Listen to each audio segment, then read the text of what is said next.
Kalian tahu Mike Tyson nggak? Salah satu juara dunia dalam boxing atau tinju. Selama karirnya, dia menghasilkan setidaknya 300 juta dolar. Itu kalau dirupiahin sekitar 4,5 triliun ya. Tapi si Mike Tyson ini, dia pernah menyatakan kebangkrutan dan memiliki utang kurang lebih 30 juta dolar atau sekitar 450 miliar. Kenapa bisa begitu? Ini menjawab judul thumbnail kita hari ini. Ketika kamu tidak bisa belajar hal yang akan kita bahas hari ini, maka kamu akan miskin seumur hidup. Bayangin aja, kamu punya penghasilan 4,5 triliun dan itu hilang semua. Kan goblok?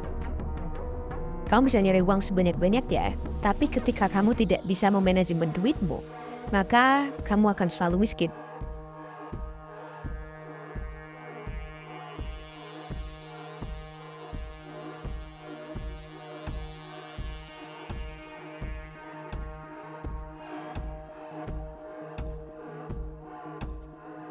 Sekarang saya tanya, menurut kalian, uang itu apa? Apakah dia ini cuma sosok yang datang ke kamu, tapi begitu datang langsung kamu suruh pergi? Atau uang menurutmu itu sesuatu yang harus kamu jaga betul-betul? Atau menurutmu juga, uang itu sesuatu yang harus kamu habiskan? Atau sesuatu yang lain? Jadi, sebelum kamu belajar cari uang, kamu harus tahu dulu, menurutmu, uang itu apa? Dan bisa memanajemennya. Soalnya percuma dong, kalau per bulan kamu punya penghasilan 20 juta, tapi di akhir bulan kamu gak punya apa-apa yang bisa menunjukkan bahwa kamu itu berpenghasilan 20 juta. Buat apa? Nah, hari ini kita akan belajar tentang itu. Tentang cara bagaimana kita memperlakukan uang kita. Yang tentu sesuai dengan filosofi channel ini, ilmu ini tidak diajarkan di bangku sekolah maupun kuliah. Oke, sebelum mulai saya akan tanya satu hal. Menurut kalian, uang itu apa? Atau menurut kalian, uang itu mempresentasikan apa? Ketika kamu belanja di Shopee atau ketika kamu gajian setelah kerja, terus apa arti uang dalam dua transaksi tadi? Betul, uang itu adalah media. Sebuah media pertukaran. Sebuah alat yang memfasilitasi pembelian, penjualan, dan pertukaran barang. Itu kalau di dalam buku.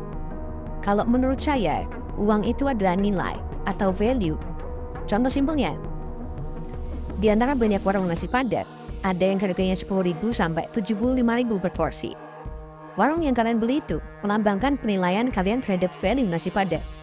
Jadi, kalau kalian beli warung yang harganya 17.000, berarti menurut kalian value nasi Padang itu di harga 17.000. 20.000 itu menurut kalian mahal, 10.000 menurut kalian murah, tapi belum tentu enak. Berarti, uang adalah nilai atau value. Lalu kenapa mengerti ini penting dalam hidup kita? Karena ketika kamu bisa mengerti konsep ini, maka semua keputusan yang kamu ambil dengan uangmu itu berdasarkan penilaianmu terhadap value tadi. Oke, saya yakin sampai sini pasti banyak yang paham, kecuali mereka yang hanya hidup dari gaji ke gaji, banyak utang, atau kecanduan hal gak bermutu seperti judi online. Nanti saya bahas. Tapi sekarang saya akan tanya pertanyaan kedua. Menurut kalian, hubungan kalian dengan uang itu apa? Kebanyakan, termasuk saya sendiri, uang itu masuk ke dompet saya, lalu perlahan-lahan hilang, sedikit demi sedikit. Berarti, hubungan kita dengan uang itu pemasukan dan pengeluaran. Anggaplah, uang masuk ke kamu setiap bulan 4 juta, dan kamu udah kerja selama 3 tahun. 4 kali 3 kali 12 sama dengan 144 juta. Nah, dari total penghasilanmu 144 juta ini, sekarang kamu megang uang berapa? Kalau sedikit, berarti permasalahanmu ada di konsumsimu. Di tahun 2017, 78% warga Amerika itu hidup dari gaji ke gaji, paycheck to paycheck. Saya pikir persentase itu di Indonesia kurang lebih sama. Nah, kalau kalian sama seperti itu, hidup dari gaji ke gaji, maka permasalahannya ada di konsumsimu. Yang berarti, sebelum kamu belajar nyari uang, kamu harus belajar tentang mengontrol konsumsimu atau pengeluaranmu. Biar nggak kayak Mike Tyson tadi, sebesar apapun penghasilannya, kalau manajemen uangnya busuk, pasti akan hilang, akan habis. Model seperti Mike Tyson tadi, ketika dia pengen nasi Padang yang keren harganya 10.000 sampai 75.000, dia akan nyari yang 300.000. Apalagi mereka yang kecanduan slot. Rata-rata masih mahasiswa atau mereka yang gajinya menengah ke bawah. Mereka dapat uang 4 juta, awalnya mungkin cuma depo 200.000 atau 400.000. Tapi lama-kelamaan deponya ini bisa sampai 2 juta. Setengah penghasilannya sendiri. Gila. Oke, selanjutnya kita akan bahas sebuah jebakan yang pasti kita semua pernah atau akan mengalami dalam hidup kita, yaitu jebakan uang. Sebuah jebakan yang seperti lintasan lari yang berbentuk lingkaran. Kita lari terus tapi cuma muter-muter aja, seperti lingkaran setan. Kalian kerja 5 hari dalam seminggu, gajian sebulan sekali, dan ketika gajian, uang itu masuk ke rekening kalian. Dalam 1 hari, uang itu sudah hampir habis. Entah kita buat bayar kebutuhan, buat hedon, kita buat bayar cicilan, atau yang paling goblok, kita buat judi slot. Tanggal 1, uang masuk 4 juta. Tanggal 3, tinggal 1 juta. Dan itu harus cukup untuk sebulan. Kan goblok? Dan kita kayak gitu terus sama berbulan-bulan, bertahun-tahun, atau bahkan seumur hidup. Nah, karena tadi saya ibaratkan seperti lintasan lari yang berbentuk lingkaran, namanya lari pasti kita ada keterbatasan stamina. Bisa jadi baru 3 putaran kamu sudah lelah, jatuh sakit, lalu kehilangan pekerjaan kalian. Kalau begitu, kalian bisa apa? Padahal kalian habis ambil cicilan mobil 5 tahun, atau habis ambil DP rumah 15 tahun. Mampus kalian. Kalaupun tubuh kalian tahan banting, stamina kalian kuat, kalian yakin bisa lari sampai 100 putaran. Lalu, apakah kalian bisa menjamin bahwa mental kalian akan tetap sehat dan bugar setelah 100 putaran? Ini yang sering dialami orang tua kita yang dari golongan menengah ke bawah. Contohlah bapak saya.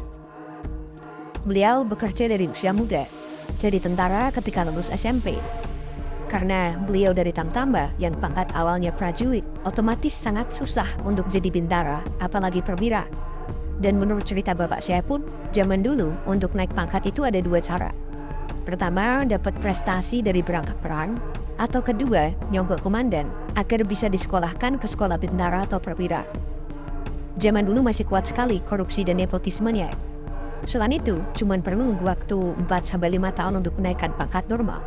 Itu pun juga bersyarat. Nah, karena bapak saya ini punya anak dan beliau family man, opsi kedua sangat tidak mungkin karena uang yang beliau dapat itu untuk keluarga. Jadi untuk naik pangkat, bapak saya sering berangkat perang. Lama-kelamaan, ini berdampak pada kestabilan psikis bapak saya. Dan ketidakstabilan ini menyebabkan saya di masa kecil sering dikebukin. Kalian yang anak tentara atau polisi pasti pernah dikebukin juga. Karena hal ini sudah struktural di kalangan aparat-aparat dengan pangkat kecil. Gaji sedikit, tekanan mental berat.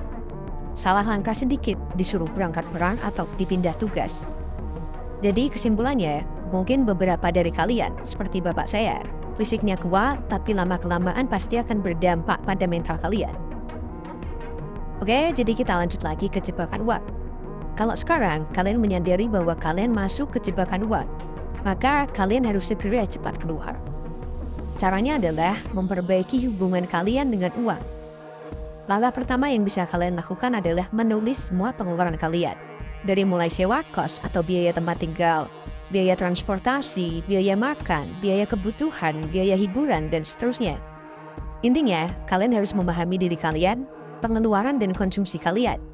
Kalau kalian sudah paham, langkah selanjutnya adalah budgeting atau menentukan target berapa banyak seharusnya uang kalian keluar dalam sebulan.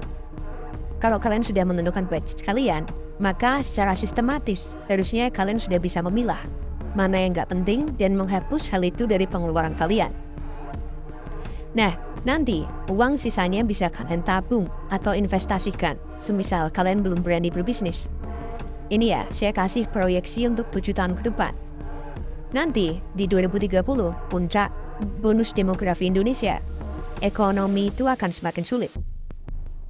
Kalau kalian nggak bisa jaga-jaga uang atau aset dari sekarang, maka kalian akan puntang-panting nanti di 2030. Untuk detailnya, saya bahas di lain waktu. Hari ini kita belajar tentang uang dulu. Oke, lanjut ya. Saran tambahan dari saya, sebelum kalian memutuskan untuk invest atau membuka bisnis dari sisa uang kalian, kalian harus nyiapin dulu dana darurat. Jaga-jaga seandainya kalian di PHK. kalian sakit, atau berbagai macam alasan darurat lainnya. Jadi, kalian harus bisa menekan lifestyle kalian. Bahasa Jawanya, sakmat yo, atau secukupnya aja.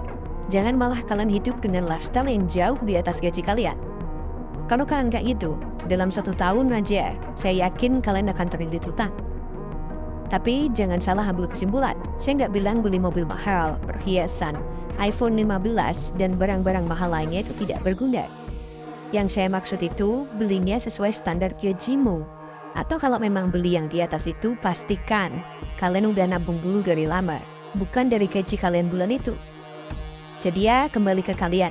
Kalian lebih milih kelihatan banyak duit, atau beneran punya banyak duit? Oke, sekarang kita masuk ke pembahasan untuk meningkatkan income. Satu nasihat yang bapak saya bilang ke saya dan masih saya ingat sampai sekarang, itu nyari uang 2 juta per bulan itu gampang. Tapi nyari uang setiap hari 50.000 itu susah. Sekilas memang terdengar gak masuk akal.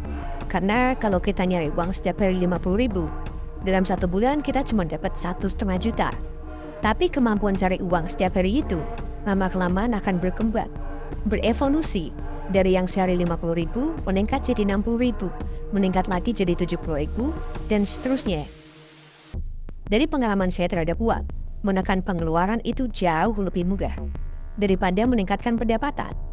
Nah, tapi karena ini kuliah kehidupan, saya akan bahas sedikit tentang jalur-jalur untuk meningkatkan pendapatan. Tapi nggak mendetail ya, buat gambaran aja. Detailnya saya bahas di konten lain. Pertama, jalur bisnis. Jalur paling cepat untuk dapat uang. Caranya simple, kita breakdown dengan simple. Kamu pahami market, cari permasalahan di dalam market, cari solusi dari permasalahan itu, lalu jual solusi itu ke masyarakat luas. Itu jalur bisnis, tapi nggak semua orang mau dan mampu ke jalur ini. Kedua, jalur investasi. Caranya simple. Setiap hari kamu belajar investasi, setiap bulan uang sisamu kamu masukkan ke instrumen investasi yang sudah kamu analisa. Kalau untung kamu bisa tarik, kalau rugi kamu bisa manajemen risiko. Cara ini mudah dan bisa dilakukan oleh siapapun. Oke, jadi kesimpulannya. Pertama, kamu harus mengerti dirimu dan pola konsumsimu untuk menekan pengeluaranmu.